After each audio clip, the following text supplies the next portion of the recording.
So I wanted to do a video on how to take apart a Zippo Blu2 or Blu. I would imagine they're pretty much exactly the same, and how to modify it so it can work like an old style Zippo where it stays on. Obviously, I'll light it. I mean, you can't really see the flame, but it's lit right now.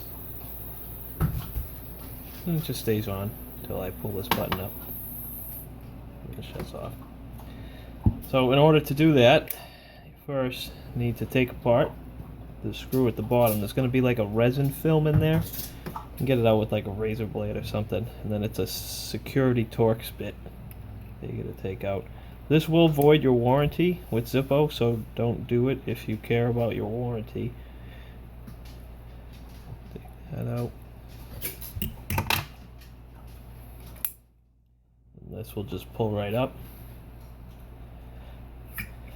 And this is the insert. I'm almost 100% positive the insert in the Blu2 is the same as the Blu. So it should be the same. So what you're going to have is you're going to have this right here that's going to be riveted in. I already went ahead and did this, so I'm not going to show you how I did it, but it's pretty simple. So this side is going to be folded over, so I just used like a flathead screwdriver and peeled the rivet back a little bit so you could poke it out. Take that out, flip this up, this will come off, and then this is the hard part to figure out. This obviously pulls out. I couldn't figure out how to get this part off, so I figured out that this actually turns. Now if you can't get it to just turn, I mean mine's loose now because I already did it, I'll show you what you can do, but you basically just turn this to the left with your finger and you can get that out. And then you'll be able to just lift this off, and you'll see, if I can get it to focus, yep, right there. So there's a flat spot right there, and if you use a pair of tweezers to hold that flat spot while you turn, or use the tweezers to kind of turn it a little bit, you'll be able to get this piece off. So what I went ahead and did, it's not here, there's a spring that's normally in here, so that when you push this, it pushes back up.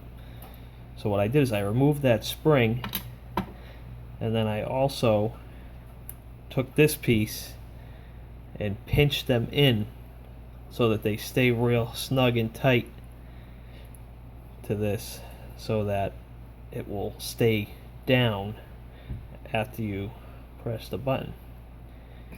And that's pretty much as far as I got as far as disassembly. I couldn't figure out any actual way to adjust the flame. The way this actually works is when you have this on here,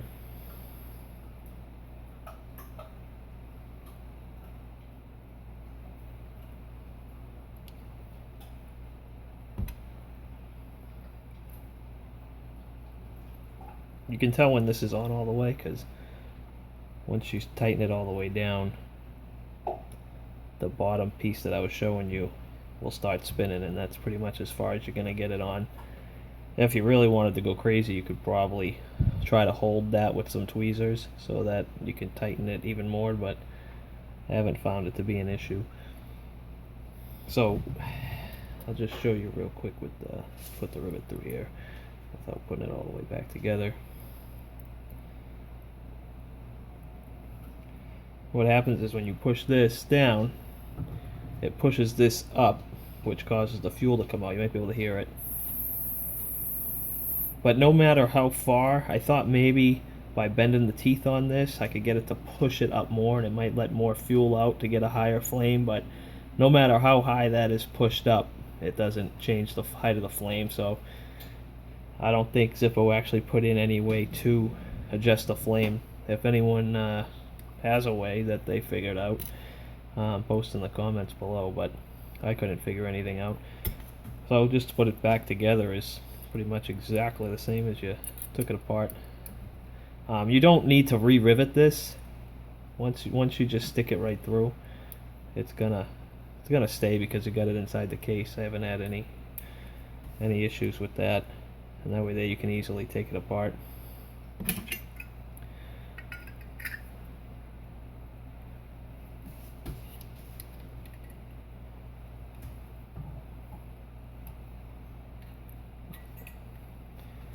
put your flint wheel back in,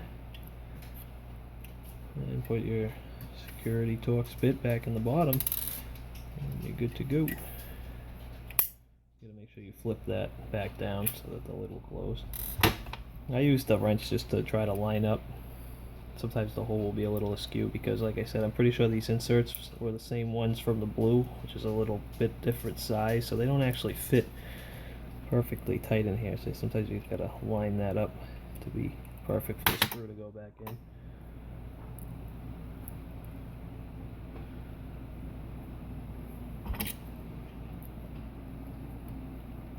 If you don't have a security Torx bit, I mean, you can mess around and try to get that little nub down by like hammering a regular Torx bit in there or something.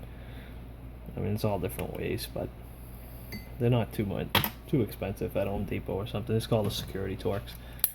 So now, as you'll see, once you press this down, it's not going to spring up. Fluid's coming out. Spark it, and it'll just stay lit. I'll try to put it in the dark so you can see the light. Man, got the bright light on now. There we go. You can see it just stays lit now. I filmed this on my phone. I know it's going to be all shitty angles and whatnot, but you should be able to get the gist. So to shut it off, just pull this up. The flame will go out. You're all set. Hope this helped anybody that was wondering.